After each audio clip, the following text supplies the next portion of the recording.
Assalamualaikum warahmatullahi wabarakatuh. Perkenalkan, nama saya Randy Prihantoko dari Prodi Ilmu Komunikasi.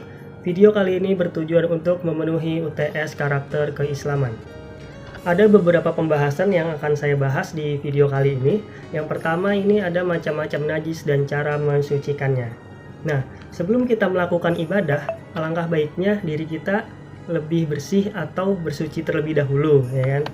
Nah, najis ini merupakan kotoran yang menjadi penyebab terhalangnya suatu ibadah yang dilakukan seseorang. Nah, najis ini dibagi menjadi tiga. Yang pertama itu najis mukhafafah, najis mutawasitoh, dan najis mughalazoh. Nah, najis mukhafafah itu apa? Najis mukhafafah merupakan najis ringan. Cara mensucikannya yakni dengan mensucikan air pada bagian yang terkena najis. Jadi kalau misalkan terkena najis mukhafafah, tinggal kita siram saja dengan air, itu langsung suci. Nah, yang kedua ini ada najis mutawasitoh. Nah, najis mutawasitoh ini najis sedang ya. Najis sedang ini merupakan yang berasal dari kubul dan dubur, baik manusia maupun hewan. Nah, cara mensucikannya ini masih hampir sama ya, sama najis mukhafafah. Jadi cuman dibersihin dengan air, bisa juga pakai sabun, ditambah sabun gitu. Nah, yang ketiga ada najis mughalazoh. Nah, najis mughalazoh ini bisa dibilang najis besar ya, najis berat.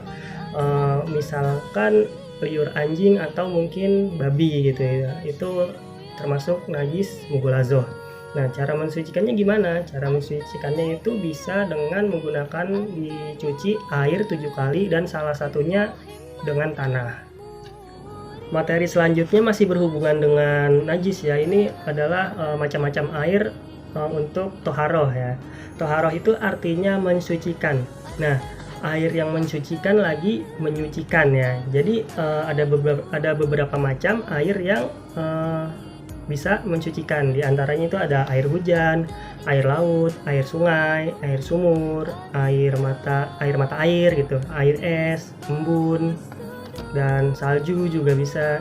Nah, ada pembahasan ya tentang firman Allah itu tentang air hujan.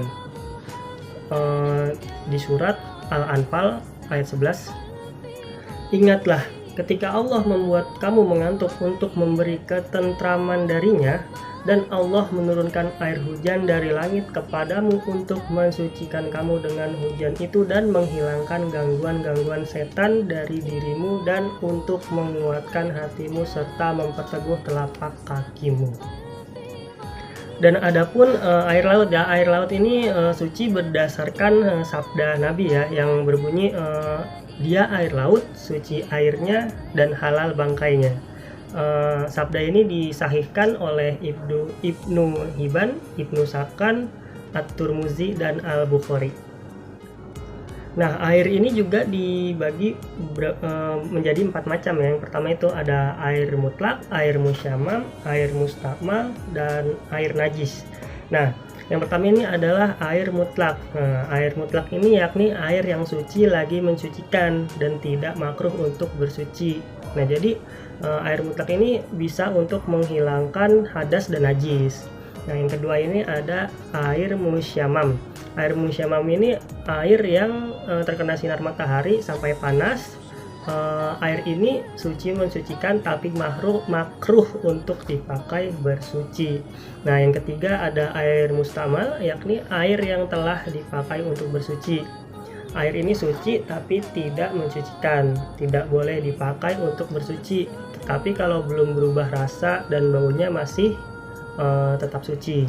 Nah, yang keempat ada air najis. Air najis ini yakni air yang sedikit atau banyak yang terkena najis sehingga berubah rasa atau baunya. Kalau air itu sedikit menjadi najis nih sebab bercampur dengan najis, baik keadaan berubah atau tidak ya. Maksudnya berubah atau tidak tuh dari warna atau bau gitu. Tetapi kalau air itu banyak menjadi najis sebab bercampur dengan barang najis sampai berubah rasa atau baunya. Yang dimaksud air sedikit di sini adalah air yang kurang dari 2 kulah. Nah, 2 kulah ini ukuran kulah sekiranya itu 200 liter. Ya, di pembahasan selanjutnya ini ada tentang hadas ya. Hadas ini adalah keadaan tidak suci pada diri seorang muslim yang menyebabkan ia tidak boleh beribadah atau sholat gitu ya. Nah, hadas ini dibagi menjadi dua, yaitu hadas kecil dan hadas besar. Nah, hadas kecil ini merupakan hadas yang dapat disucikan dengan wudhu atau tayamum bagi yang tidak menemukan air atau tidak dapat menyentuh air gitu, jadi boleh tayamum. Ya, adapun contoh hadas kecil itu diantaranya buang angin, buang air kecil, buang air besar, dan segala sesuatu yang membatalkan sholat itu juga termasuk hadas kecil. Tapi hadas kecil ini tidak membatalkan puasa. Nah, selanjutnya ini ada tata cara berwudu ya.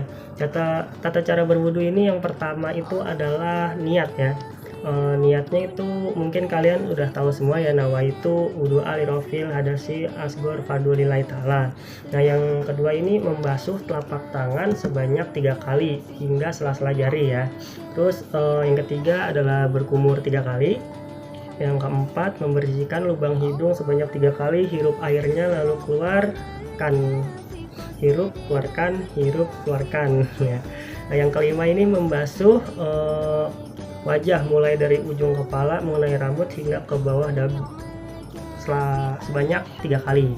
Nah, yang selanjutnya ini membasuh tangan mengenai siku dimulai dari tangan kanan sampai siku 3 kali, tangan kiri sampai siku 3 kali, dan selanjutnya ini mengusap kepala sebanyak 3 kali. Nah, banyak yang salah paham mungkin ya, ada beberapa orang yang mendefinisikan jadi kalau wudhu itu rambut harus basah. Enggak juga sih, sebenarnya yang harus basah itu kulit kepala ya, bukan rambutnya. Kalau misalkan orang yang punya rambut panjang, mosok cuman rambutnya doang dikasih air gitu, enggak gitu ya. Jadi kulit kepala harus basah. Nah, selanjutnya ini mengusap telinga ya, mengusap telinga dari mulai kanan 3 kali, kiri juga 3 kali. Selanjutnya membasuh kaki ya, kaki sampai dari jari-jari sampai mata kaki banyak 3 kali, kanan 3 kali dan kiri juga 3 kali. Nah, setelah itu berdoa ya, berdoa setelah wudhu. Bismillahirrahmanirrahim. Asyhadu an la ilaha illallah wahdahu la syarikalah wa asyhadu anna Muhammadan abduhu wa rasuluh. Allahumma ja'alni minat tawabi wa ja'alni minal mutatahhirin. Yang artinya, aku bersaksi bahwa tiada Tuhan selain Allah yang Maha Esa, tidak ada sekutu baginya, dan aku bersaksi bahwa Nabi Muhammad adalah utusan Allah. Ya Allah, jadikanlah aku termasuk dalam golongan orang-orang yang bertobat, dan jadikanlah aku termasuk golongan orang yang bersuci. Setelah itu tertib. Nah, tertib itu artinya apa? Tertib itu artinya berurutannya. Nah, jadi itulah cara berwudu yang benar sesuai dengan aturan Islam gitu ya. Ya, selanjutnya ada materi mengenai hadas besar ya.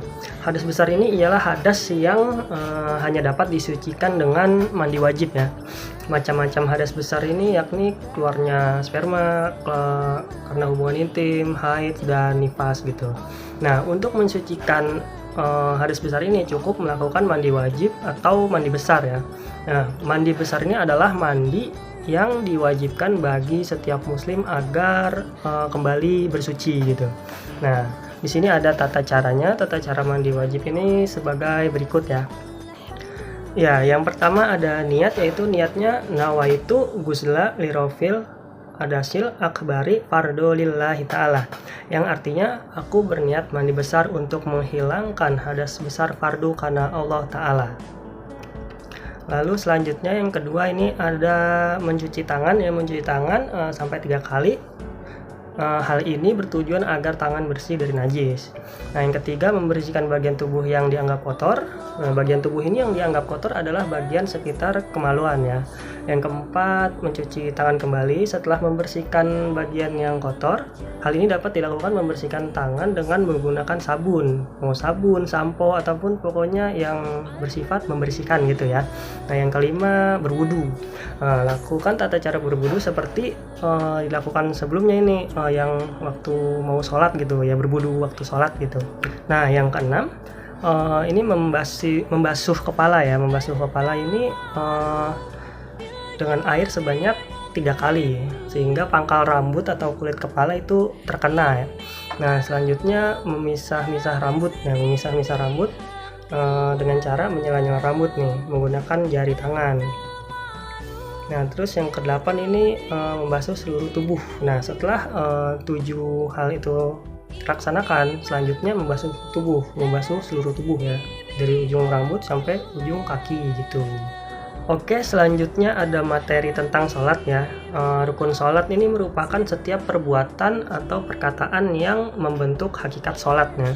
Nah, salah satunya ini perintah sholat terdapat pada surat Ibrahim ayat 31 ya, yang artinya seperti ini. Katakanlah kepada hamba-hambaku yang telah beriman, hendaklah mereka mendirikan sholat, menafkahkan sebagian rezeki yang kami berikan kepada mereka secara sembunyi ataupun terang-terangan sebelum datangnya hari kiamat, yang pada hari itu tidak ada jual beli dan persahabatan. Nah, di sini ada 13 ya rukun sholat fardu ya. Di antaranya ini ada berdiri bagi yang mampu. Jadi kalau misalkan nggak kuat berdiri, boleh duduk atau mungkin boleh tiduran gitu. Terus kalau misalkan nggak bisa gerak, boleh pakai mata gitu kan, pakai isyarat mata. Kalau nggak bisa semua ya disolatin gitu. Nggak bisa sholat ya disolatin. Oke. Yang kedua ini membaca niat sholat fardu ya dari dalam hati gitu. Ya tergantung sholatnya, sholat subuh, zuhur, asar, maghrib, isya itu tergantung niatnya nanti. Nah, terus takbiratul ihram. Setelah itu membaca surat Al-Fatihah pada tiap rokaat ya, kayak misalkan kalau sholat subuh itu kan 2 rokaat, berarti Al-Fatihahnya 2 rokaat. Terus sholat maghrib 3 rokaat, Al-Fatihahnya 3 rokaat gitu.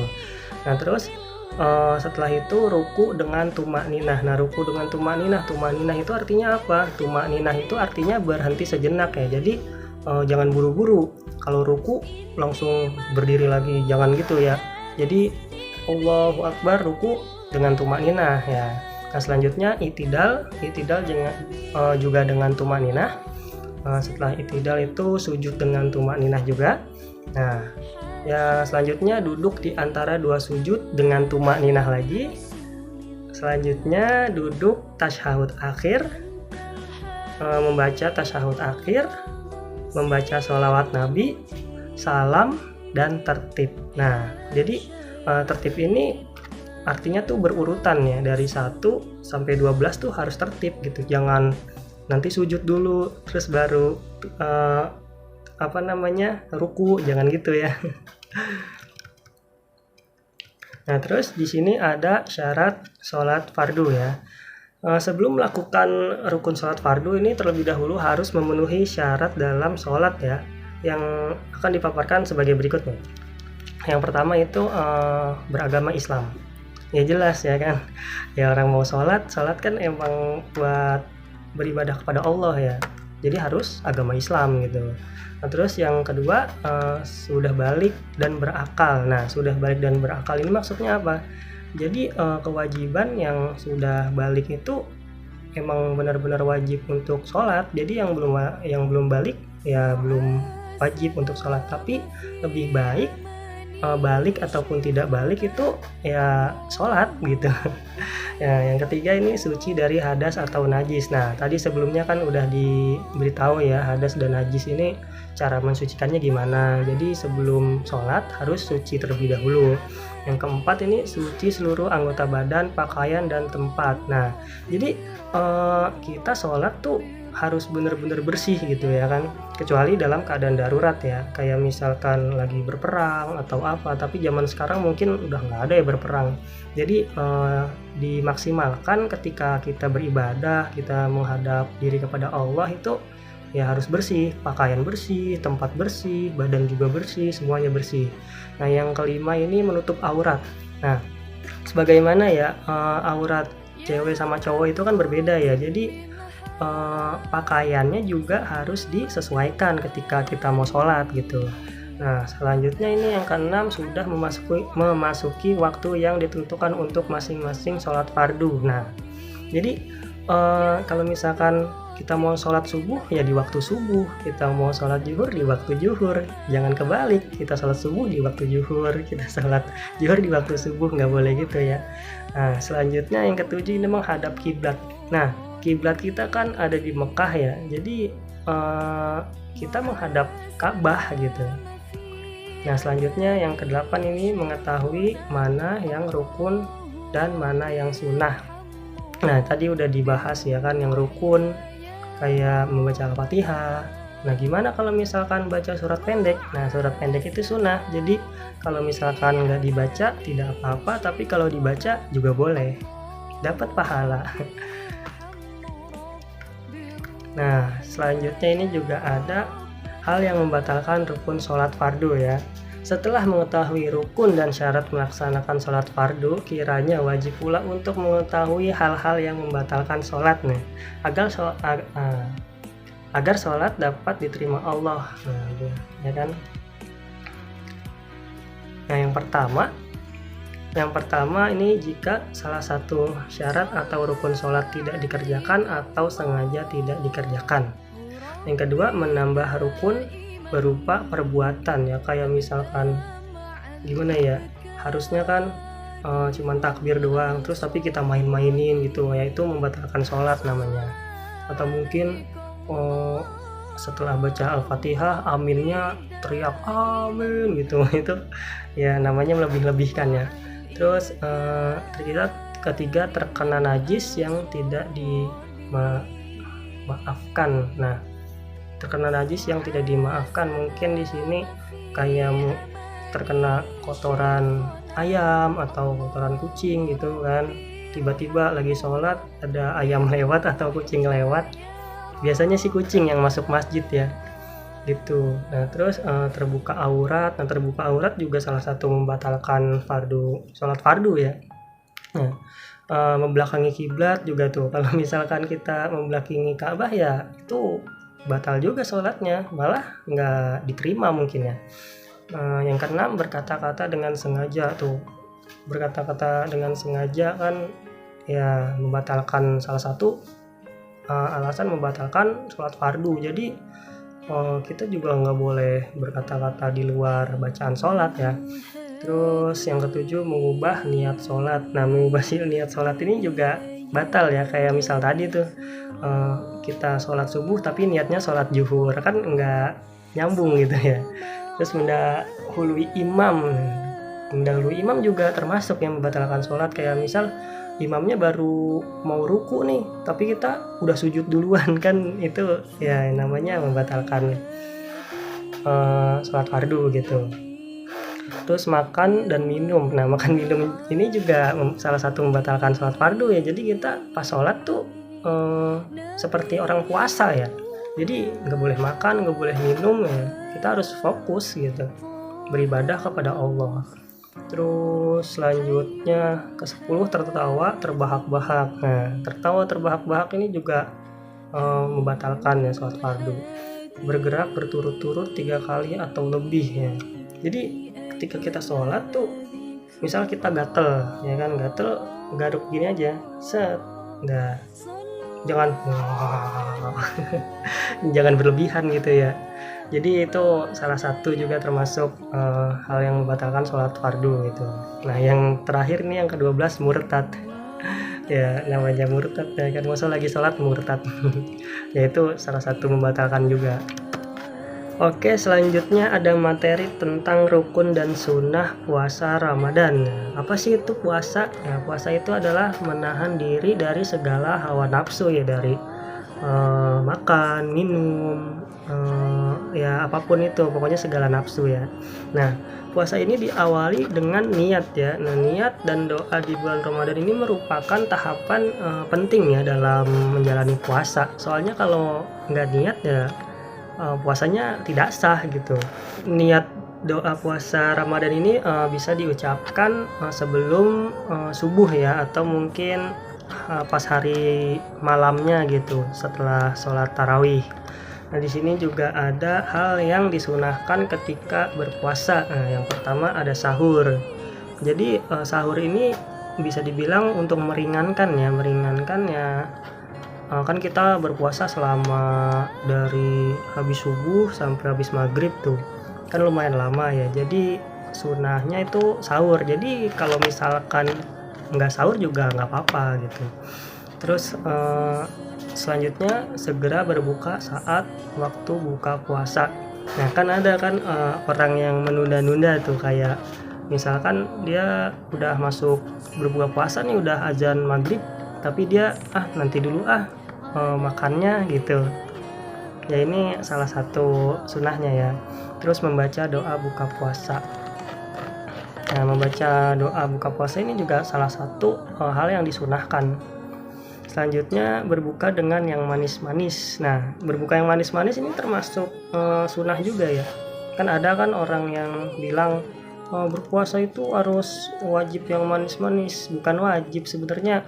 Ini tuh sunnah, maksudnya biar apa? Buat menyegarkan diri gitu kan. Kita kan selama seharian nggak kena asupan gitu, jadi kalau misalkan makan atau minum yang manis-manis jadi segar kembali gitu. Selanjutnya memberi makan pada orang yang berbuka. Kan ada tuh kadang di jalan-jalan ya, ada yang bagi-bagi takjil. Nah, itu mereka menjalankan sunnah berpuasa gitu. Sunnah buat ketika kita menjalani ibadah puasa gitu. Terus memperbanyak ibadah, berderma itu beramal, dan masih banyak lagi ya. Contohnya ya kayak sebenarnya orang puasa tidur itu aja adalah suatu ibadah loh, sama untuk orang yang berpuasa. Tapi daripada tidur mendingan kita beribadah gitu kan. Nah, selanjutnya ini ada hal yang makruh dan hikmah puasa Ramadan ya. Hal yang makruh ini saat berpuasa itu berbekam. Berbekam itu contohnya kayak gimana ya? Nanti saya tampilin gambarnya aja ya. Terus mengulum sesuatu di dalam mulut. Nah, mengulum sesuatu di dalam mulut ini juga makruh ya. Bisa dibilang kayak mungkin sikat gigi gitu. Nah, sikat gigi ini makruh, makanya kalau misalkan kita ingin nggak bau mulut, sebaiknya kita sikat giginya tuh sebelum azan subuh gitu ya, sebelum imsak gitu.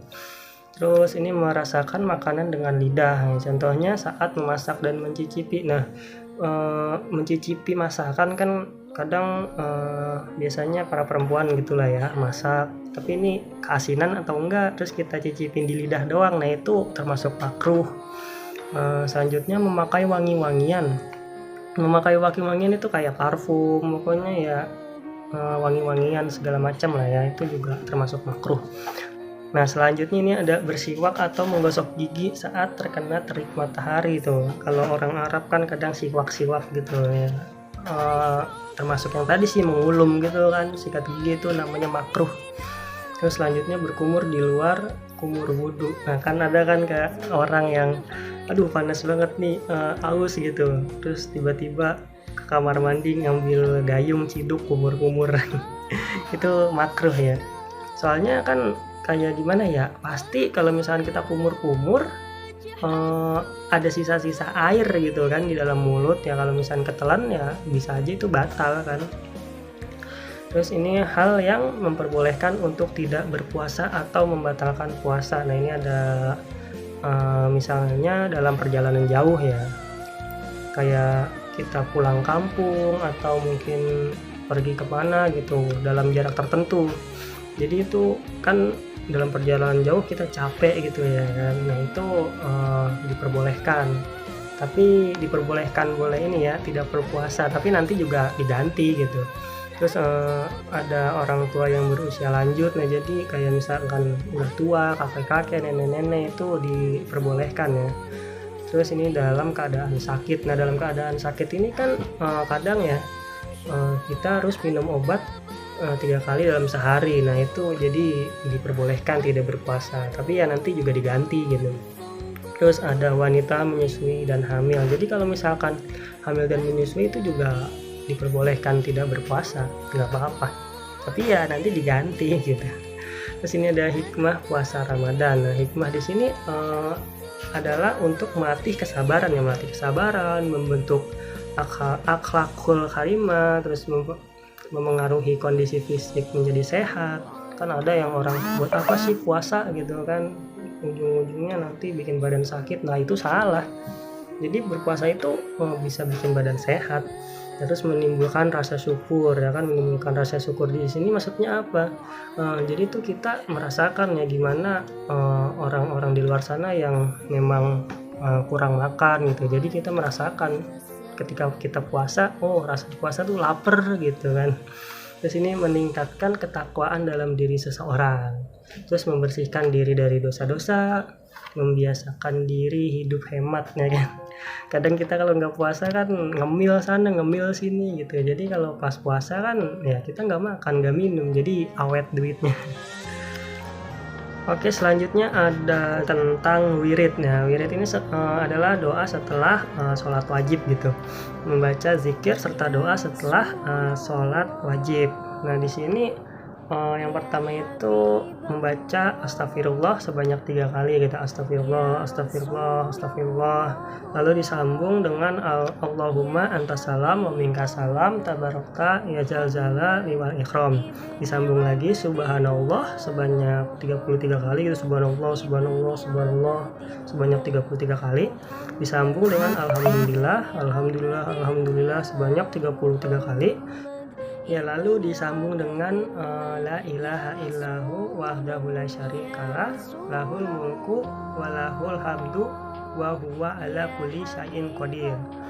Nah, setelah membaca zikir dan doa tersebut gitu, kita bisa meminta segala keinginan kepada Allah. Kayak misalkan kita ingin dimudahkan untuk menjalani perkuliahan, dimudahkan rezekinya, itu setelah zikir tersebut bisa. Dan jangan lupa juga kita mendoakan kedua orang tua kita ya. Bacaan doanya bagaimana? Ya, baca doanya seperti ini.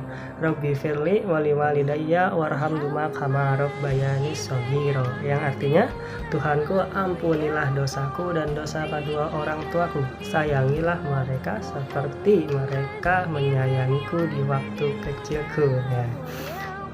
Oke, selanjutnya ada zakat, infak, dan sodakoh ya. Di sini yang pertama saya akan membahas tentang zakat. Nah, zakat ini berasal dari bahasa Arab yang artinya zakah. Zakah ini artinya bersuci. Nah, ini apa yang disucikan? Nah, itu adalah harta. Nah, zakat berarti sebagian harta yang wajib diserahkan kepada orang tertentu ya. Fakir, miskin, mu'alaf, orang yang terlilit hutang juga bisa, sabilillah, memerdekakan budak, orang dalam perjalanan gitu, musafir ya, dan ambil zakat dalam waktu tertentu. Jadi apa sih fungsinya kita berzakat ya? Jadi kita mensucikan harta kita gitu. Nah, selanjutnya ada infak.